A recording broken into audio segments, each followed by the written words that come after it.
Les dijo: ¿y vosotros quién decís que soy yo? El Señor Jesús aquí en nuestro pasaje, en su ministerio, a estas alturas, estaba en la cúspide de popularidad, si pudiéramos llamarle así, con el pueblo de Israel. Lo buscaban. No tenían ni siquiera descanso, él y sus discípulos, por donde quiera que andaban, la gente lo buscaba. Y multitudes se congregaban. La razón es que el Señor había hecho muchos milagros. Había echado fuera demonios. Había sanado a multitudes de enfermos, calmado tempestades, andado sobre el mar, alimentado a 5,000 con 5 panes y 2 peces, y luego a 4,000 más con 7 panes y unos pocos pececillos. Y entonces los israelitas les encantaban las señales y tenían necesidad y buscaban.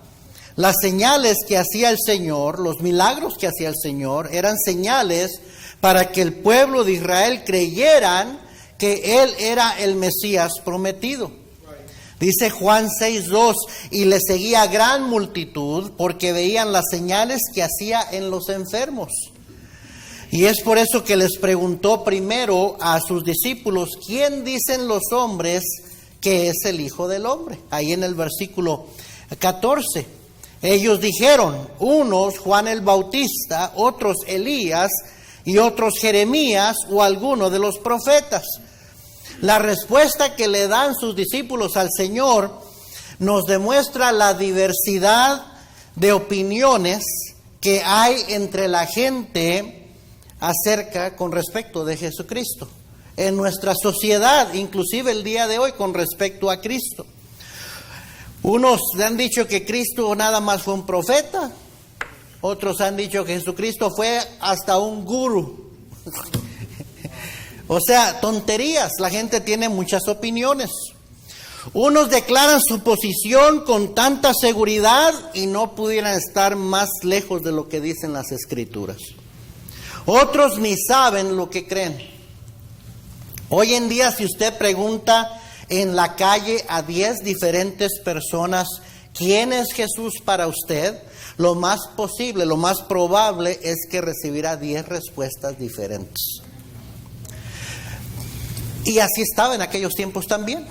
Unos creían que era Elías, otros creían que era, ¿verdad? Dijeron Juan el Bautista, otros Jeremías.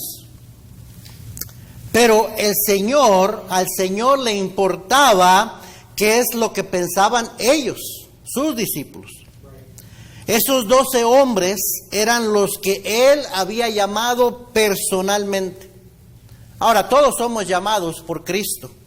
Pablo le dijo a Timoteo, quien nos salvó y llamó con llamamiento santo. Él me llamó a mí con llamamiento santo, le llamó a usted con llamamiento santo. Todos, Él nos llamó a ser salvos, pero a esos 12, el Señor les había llamado cara a cara para ser sus discípulos, y más que discípulos, para ser sus apóstoles, sus representantes, sus portavoces, sus mensajeros, porque eso es lo que quiere decir apóstol, mensajero. A ellos les daría autoridad sobre principados, sobre demonios, para echar fuera demonios. Los apóstoles podían hicieron esas señales también. A ellos les daría poder para hacer milagros y señales como Él los había hecho. Ellos harían mayores obras que la que hizo el Señor mismo se los dijo. Y a ellos es a quienes encargaría su iglesia, porque la iglesia, Cristo comenzó su iglesia. Y la iglesia es del Señor. Mire Mateo 16:18. Y yo también te digo que tú eres Pedro, le dice a Pedro, ¿verdad? Porque acaba de declararle al Señor que Él era el Cristo, el Hijo del Dios viviente. Y en el versículo 17 le dice el Señor a Pedro, entonces le respondió Jesús, bienaventurado eres Simón, hijo de Jonás, porque no te lo reveló carne ni sangre, sino mi Padre que está en los cielos. Y en el versículo 18 le dice a Pedro estas palabras, que este versículo ha sido muy mal interpretado y de mucho tropiezo a mucha gente. Dice, y yo también te digo que tú eres Pedro, y sobre esta roca edificaré mi iglesia, y las puertas del Hades no prevalecerán contra ella. No, Pedro no es la roca, como enseña la Iglesia Católica. Pedro no es la roca. No cabe duda que Pedro era un líder. Y más que un líder, yo creo que Pedro era un líder de líderes. Usted sabe que hay líderes y luego hay líderes de líderes. Y ese era Pedro. Pero también era un hombre pecador. También era un hombre falible. Era un hombre débil. No, el Señor no le estaba llamando a ser su vicario. Ni tampoco lo estaba llamando a ser un padre espiritual, el Santo Padre.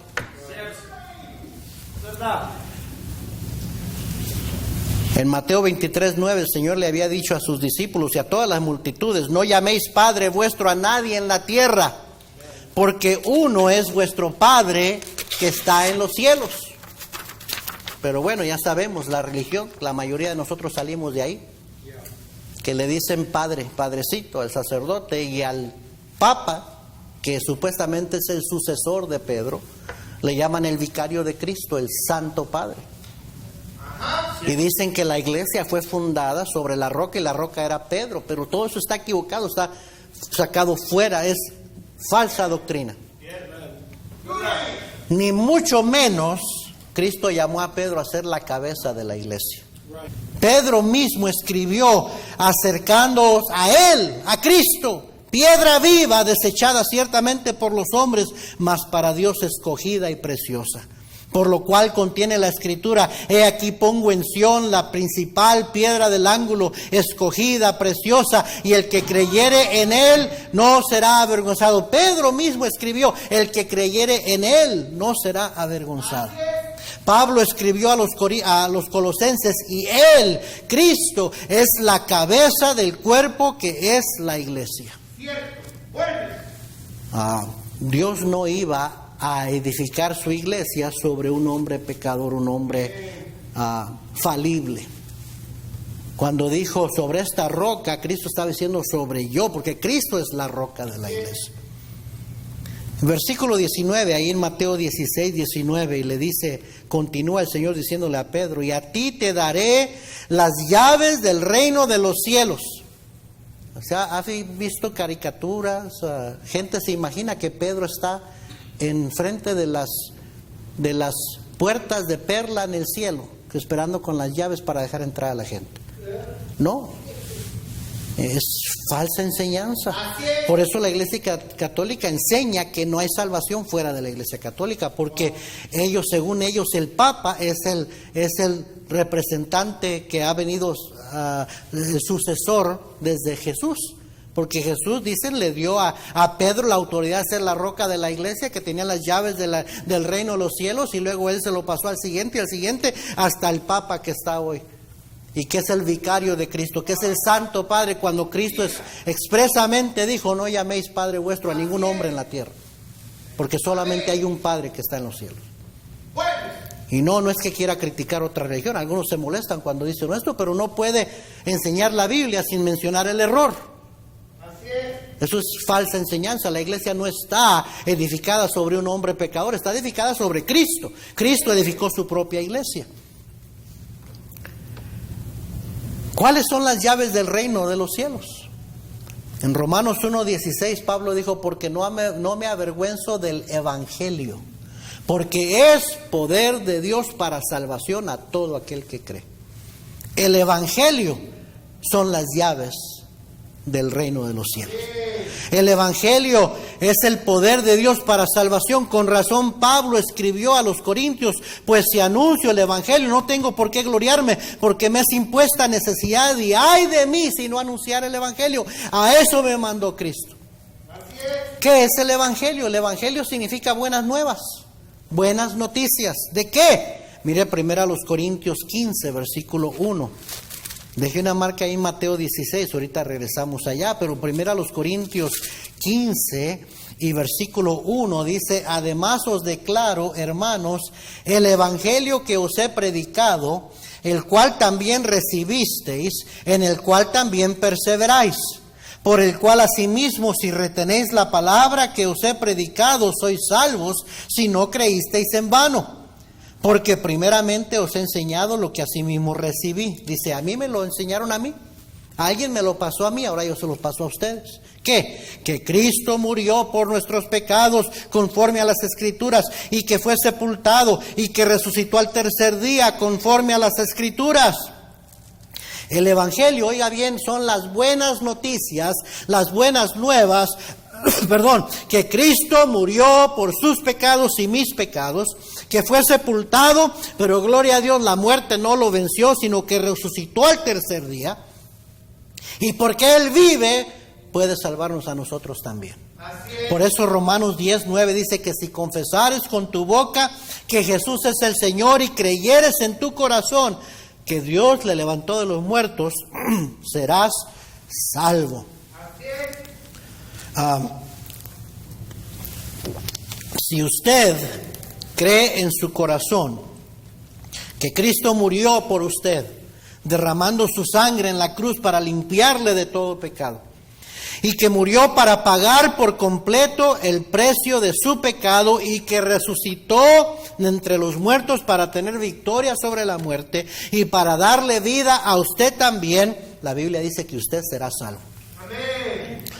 Cristo dijo, yo soy la resurrección y la vida, y el que cree en mí, aunque esté muerto, ¿qué? Vivirá.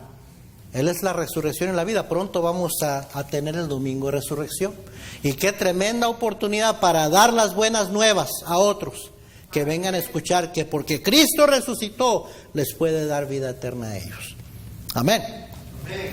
El Señor le estaba diciendo, a ti te daré las llaves del reino de los cielos. ¿Por qué? Porque sabía que Pedro predicaría el Evangelio el día de Pentecostés en no mucho tiempo. Y al predicar el Evangelio, 3,000 fueron salvos el día de Pentecostés. Y luego 5,000 y luego multitudes, porque cuando la gente oye, dice la Biblia que la fe es por el oír y el oír por la palabra de Dios. Ponen su fe en Cristo y entonces el Señor les da salvación, entrada al cielo. Las llaves del cielo es el Evangelio. Nunca se le olvide eso. No son llaves literales que tiene ahí San Pedro allá en las puertas del cielo para dejarle entrar. Es el Evangelio. Cuando uno da el Evangelio, le está abriendo la puerta a la gente para que entren al cielo. Cuando uno no da el Evangelio, uno mismo les está cerrando la puerta para que no entren al cielo. Qué importante es que demos el Evangelio, ¿sí o no? El Señor estaba queriendo asegurarse que esos discípulos entendían quién era Él, que estaban convencidos quién era Él. Mire 2 a los Corintios, capítulo 4, por favor. Capítulo 4 y versículo 13. Quiero hacer 2 preguntas en esta mañana, predicar sobre este tema. En 2 a los Corintios 4:13, lo vamos a leer. Pero Jesús le dijo a sus discípulos, ¿y vosotros quién decís que yo soy? ¿Qué creen ustedes? ¿Quién soy yo? Para ustedes. Y ya me dijeron lo que dice toda la gente, pero no me importa lo que dice toda la gente, me importa ustedes. ¿Qué creen ustedes acerca de mí? ¿Quién dicen que soy yo? Ahora quiero que veas 2 Corintios 4:13. Aquí está el apóstol Pablo. El apóstol Pablo tomó el lugar, Cristo lo llamó. Recuerde que él oyó la voz de Cristo en el camino rumbo a Damasco, que le habló y lo llamó a ser su apóstol. Y él fue el que Jesús llamó y entrenó personalmente para tomar el lugar de Judas Iscariote, que traicionó al Señor. Entonces el apóstol Pablo defiende su apostolado. Él fue el 12º, el 12º apóstol. Y aquí nos dice en el versículo 13, pero teniendo el mismo espíritu de fe, ¿ahí está conmigo? Conforme a lo que está escrito, creí, por lo cual hablé. Nosotros también creemos, por lo cual también hablamos. Y estas son las dos preguntas que quiero hacer. ¿Cómo puede alguien predicar algo de lo que él mismo no está completamente convencido? ¿Cómo pudiera yo predicarles un evangelio del cual yo mismo no estoy convencido? ¿Cómo? Esta pregunta es para usted también. ¿Cómo va usted a vivir para alguien y por algo de lo que usted mismo no está plenamente convencido? ¿Sí me sigue? Joven, señorita, ¿cómo vas a vivir tú para alguien y por algo de lo que tú mismo no estás plenamente convencido? El Señor sabía que iba rumbo a la cruz, sabía que su ministerio terrenal llegaría a su fin en poco tiempo. Y esos 11 hombres serían responsables de continuar su ministerio, de seguir proclamando su mensaje y cuidando de su iglesia.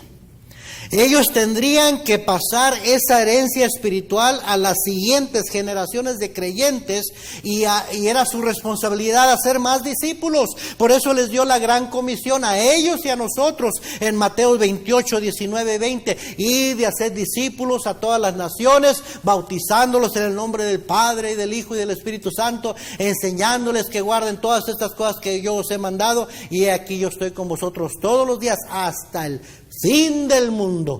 O sea que no nada más era para ellos esa comisión, era para todos los creyentes después de ellos, de seguir dando el evangelio, de seguir haciendo discípulos, de seguir dejando la herencia espiritual a futuras generaciones hasta el día de hoy. Eso es lo que el cargo, la responsabilidad que tiene la iglesia hasta el día de hoy, de hacer más discípulos.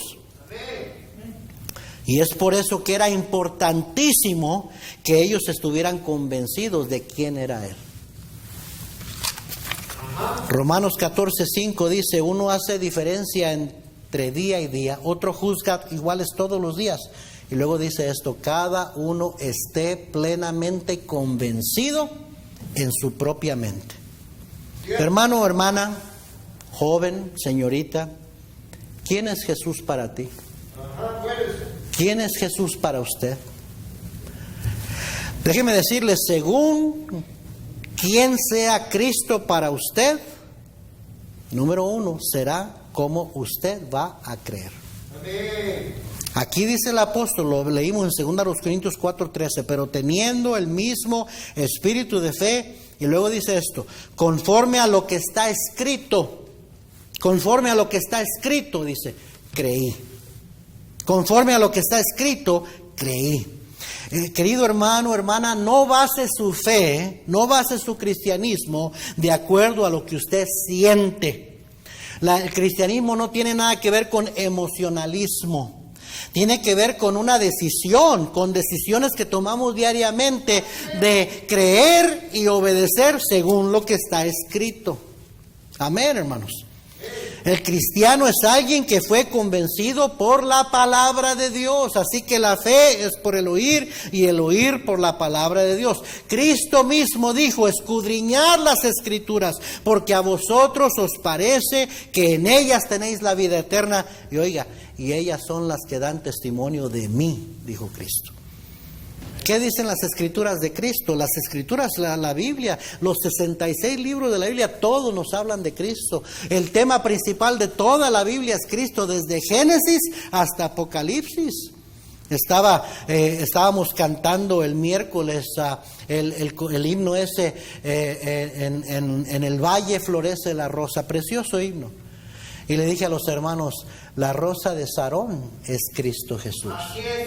Ese nombre, ¿sabe dónde se le da? En Cantar de los Cantares. Yo soy la rosa de Sarón y el lirio del valle.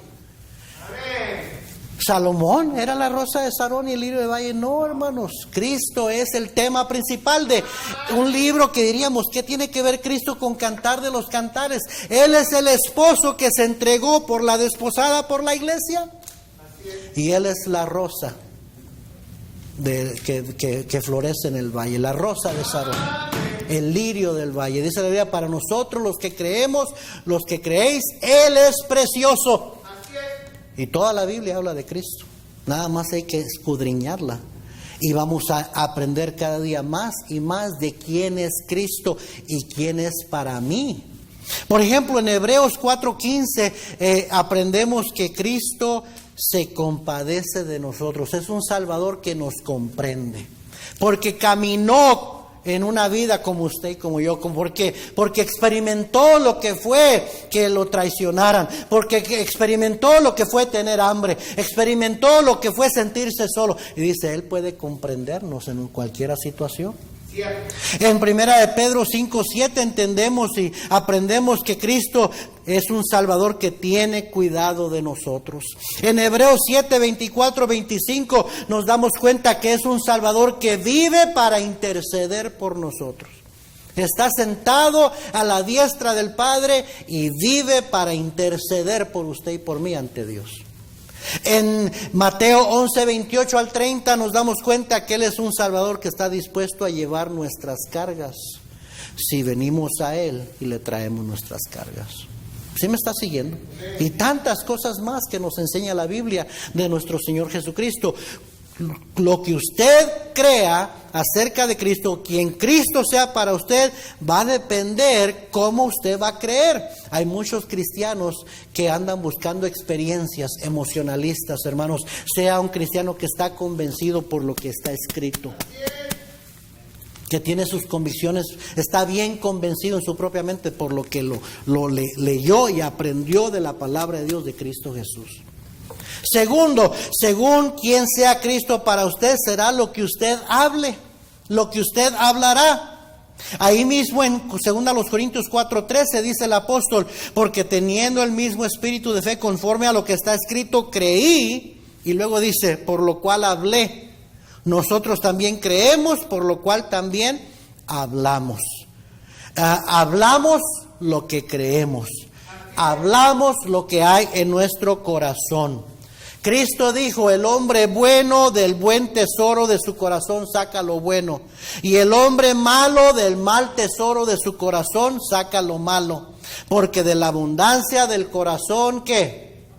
Habla la boca. De la abundancia del corazón, habla la boca. Míreme.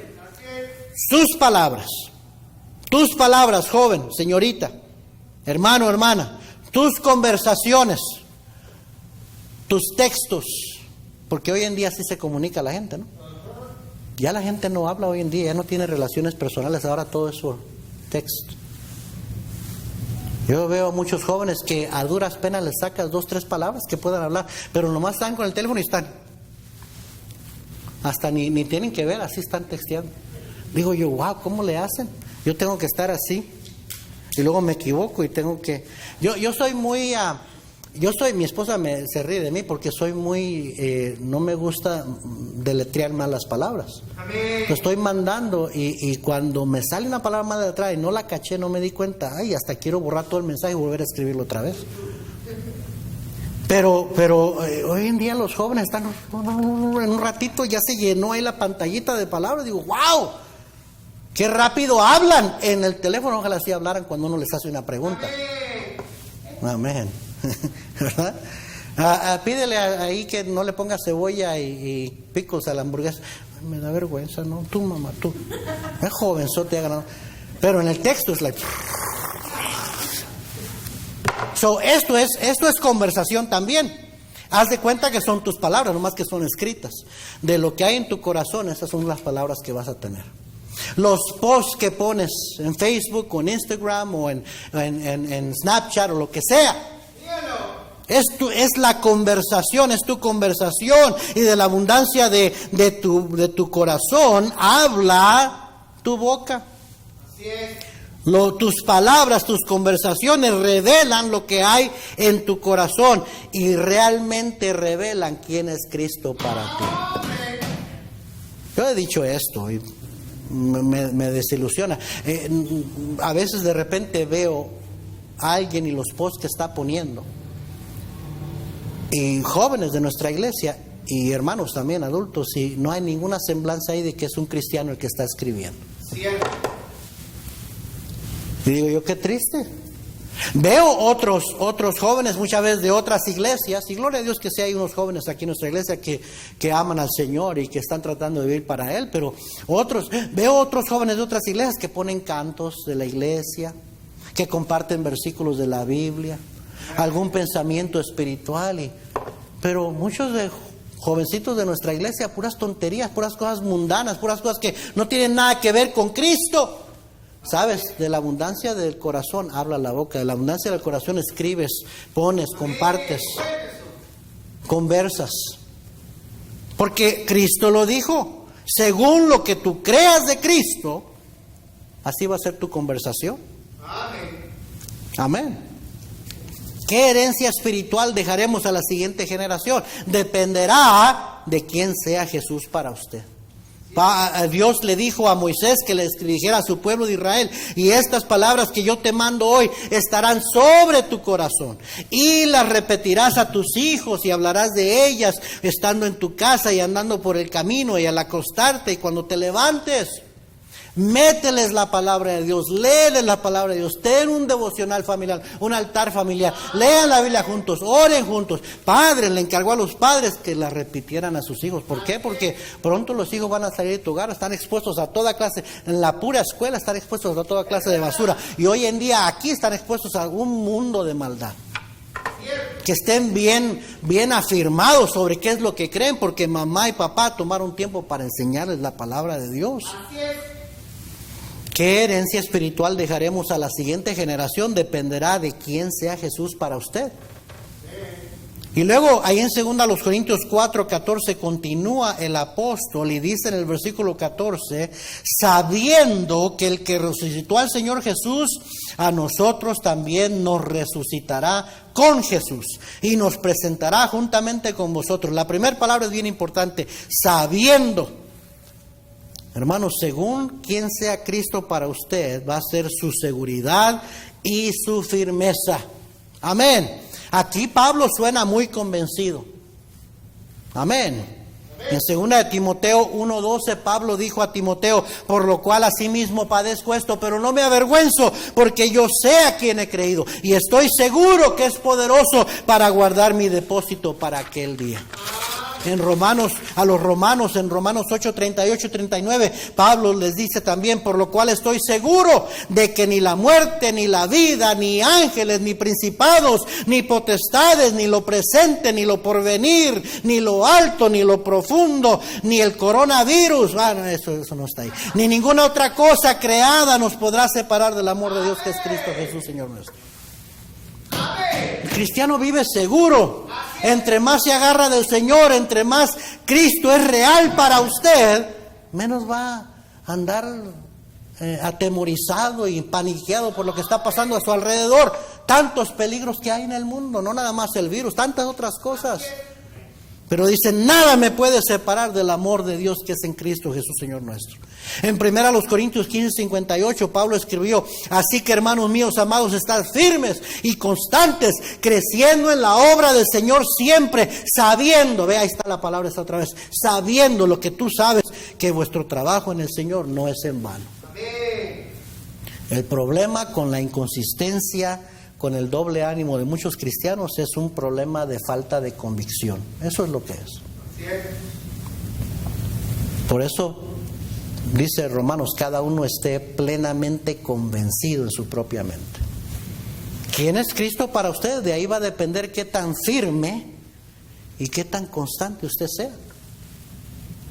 No sé por qué la gracia del Señor me hizo conocer, ni sé por qué su salvación me dio, y salvo soy por Él. Mas yo sé a quien he creído, y es poderoso para guardarme, y en ese día glorioso iré a morar con Él.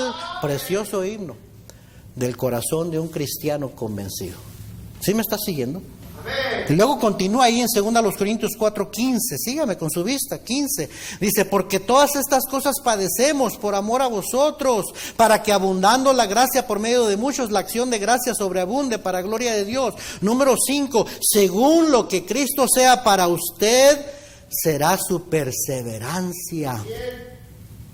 Ahí mismo en el versículo 7, 2 Corintios 4:7 dice, pero tenemos este tesoro en vasos de barro. Hermano, Pablo decía, yo soy un vaso de barro, es todo lo que soy.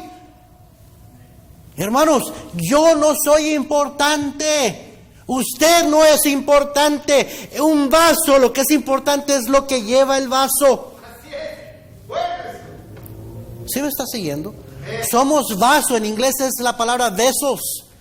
Un instrumento, un vaso que lleva un tesoro precioso que es el mensaje de Cristo. Pero usted y yo somos un vaso de barro, hermanos. Dice, para que la excelencia del poder sea de Dios y no de nosotros, que estamos atribulados en todo, mas no angustiados, en apuros, mas no desesperados, perseguidos, mas no desamparados, derribados, pero no destruidos, llevando en el cuerpo siempre por todas partes la muerte de Jesús, para que también la vida de Jesús se manifieste en nuestros cuerpos. A mí ya me dio el coronavirus 2 veces, en mayo y ahora en noviembre. En mayo me afectó de una manera, me afectó al corazón. Y pensé, cuando fui a ver al cardiólogo, pensé que era mi electrocardiograma estaba abnormal. Mi pulso estaba súper bajo, estaba en los 40 y no subía de los 40. Y determinaron que mi corazón estaba normal al fin de cuentas, todo. Dice, yo creo que sí fue el coronavirus que te dañó el corazón. Wow. En noviembre tuve otros síntomas, ahí sí perdí el olfato, el gusto. Estuvimos así con síntomas de gripa por 2 semanas en cuarentena, pues. Entonces dije, no vaya a ser. Agarré mi póliza de fúnebre prepagado y agarré otra póliza, otro seguro de vida que estoy pagando. Mi esposa agarró un seguro de vida que estamos pagando y estamos listos. Digo, el Señor va a determinar, no es que quiera morirme pronto, pero el Señor sabe cuándo. Y puede ser, las cosas están, peligros corremos todos los días y a lo mejor este asunto me vuelve a dar otra vez porque aquí está para quedarse. Y pues sí, voy a prepararme para que mis hijos no se queden con una deuda, que paguen los biles, que no se anden ahí corriendo de qué iban a hacer económicamente, va a quedar dinero. Pero yo me voy con Cristo. Amén. Si me muero aquí, no es lo peor que me puede pasar. Pablo dijo, quedarme con ustedes es bueno, pero partir con Cristo es muchísimo mejor. ¿Por qué es que estamos tan afanados, tan agarrados con tanto temor de la muerte? No me quiero morir, no quiero que me vaya a dar el corona, no quiero que esto... Mejor te matas de un accidente, hombre, o un ataque al corazón. Al que le toca, cuando Dios dice ya. Hay que vivir confiando en el Señor. Más bien lo que hemos determinado mi esposa y yo siempre, pero más este año, es hay que mantenernos más útiles al Señor. Somos instrumentos, somos un vaso. Posiblemente si el Señor nos puede usar un poquito más de tiempo, nos va a dejar más tiempo. Pero si yo no le sirvo al Señor, pues qué pretexto, qué excusa le doy al Señor para que me deje vivir más tiempo. Él podía decir, no, Alfredo, pues ya no me sirve mucho, vente ya, ¿qué estás haciendo ahí? Pero para el cristiano el morir no es terrible, es ganancia, es mejor, porque nos vamos con el Señor. ¿Sí me está siguiendo? Hay que vivir confiados, hermanos. Pablo decía, perseguidos, mas no desamparados, derribados, para no destruidos, llevando en el cuerpo siempre por todas partes la muerte de Jesús. La vida de Pablo fue una vida bien dura, lo apedrearon varias veces, lo azotaron a palos, lo arrestaron, lo maltrataron bien feo. Pero él seguía gozoso diciendo, para mí, pues cuando el Señor me llame. Allá en 2 Timoteo 4 dijo, ya el Señor me ha dicho que ya pronto me lleva y estoy listo para ser sacrificado, decía. Pero yo sé que me está esperando una corona. Amén. Amén. No estoy diciendo que debemos estar, ojalá que me muera ya. No, nadie estamos así. Pero tampoco vamos a ir asustados, atemorizados de la muerte, de la enfermedad, esto es otro. El Señor cuida de mí, el Señor va a cuidar de usted. Cuídese, sí, hay que tener cuidado, hay que tener precaución personal en todo, pero hay que confiar en el Señor y hay que ser útiles al Señor, hay que darle al Señor. ¿Se acuerda de esa mujer en la Biblia, en el libro de los Hechos, que se llamaba Dorcas? Tabita, Dorcas, ¿no? Que se murió. De repente enfermó y se murió. Y toda la gente de la iglesia, cómo la lloraron. Y cómo le traían al apóstol Pedro, le traían las ropas que les hacía. Yo creo que les cosía, les hacía ropa, prendas. Y que le iban a extrañar mucho. Y el apóstol Pedro la resucitó. Dio más tiempo. Ahora, no fue Pedro quien la resucitó, fue Dios que decidió darle más tiempo a esa mujer. Pues, ¿sabe por qué? Pienso yo. Digo, no soy muy tonto, soy algo listo, ¿verdad? Dios le dio más tiempo porque todavía podía usarla. Porque todavía servía para algo. Yo quiero que Dios me dé más tiempo. Voy a ser más útil al Señor. Voy a servirle en algo al Señor para que Él me quiera dejar más tiempo. Y cuando dice ya me voy con Él. Pero si yo no soy útil, yo no soy un vaso que estoy dispuesto a llevar el mensaje, a ser útil al Señor, entonces ¿para qué me tiene el Señor aquí? Amén. De quién sea Cristo para usted dependerá su perseverancia en buenos tiempos y en malos tiempos, hermano. Y luego dice en el versículo 15 también ahí, versículo 16.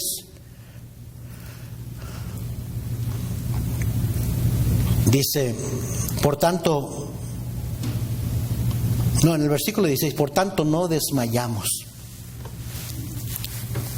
Y dice, antes, aunque nuestro hombre exterior se va desgastando, está en el versículo 16, el interior no obstante, se renueva de día en día.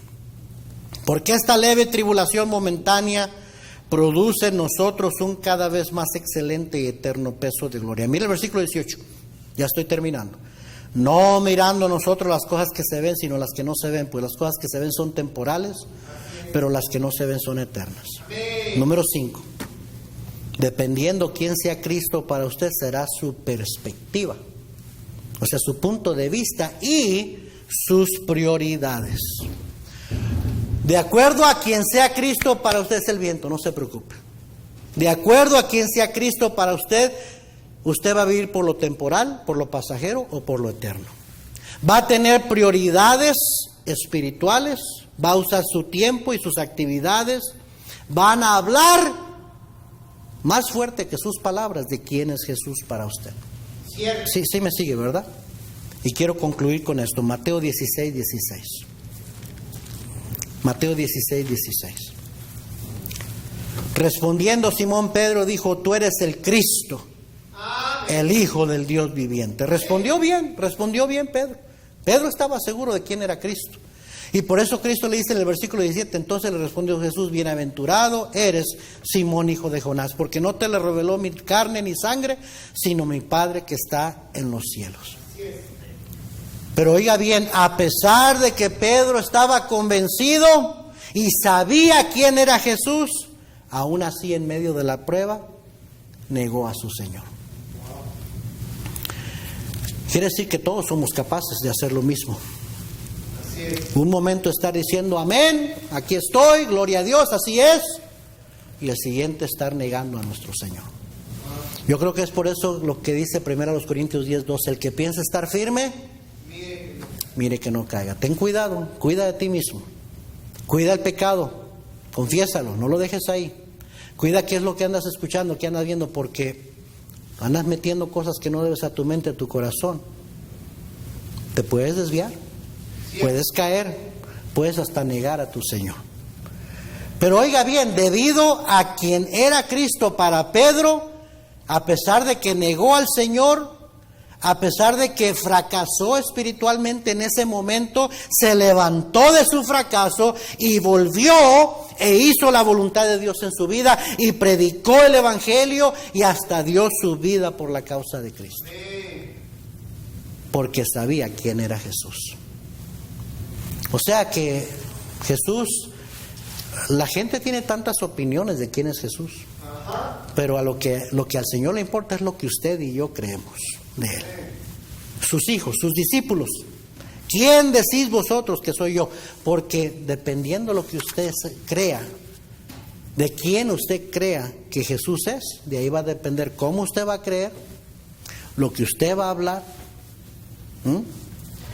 Va a depender su seguridad y su firmeza. Va a depender su perseverancia en buenos tiempos y en malos tiempos. Va a depender su perspectiva y sus prioridades. Y si llega a caer, de ahí va a depender si se vuelve a levantar o no. De quién Jesús sea para usted. Amén, hermanos. Qué importante es estar convencidos en nuestra propia mente.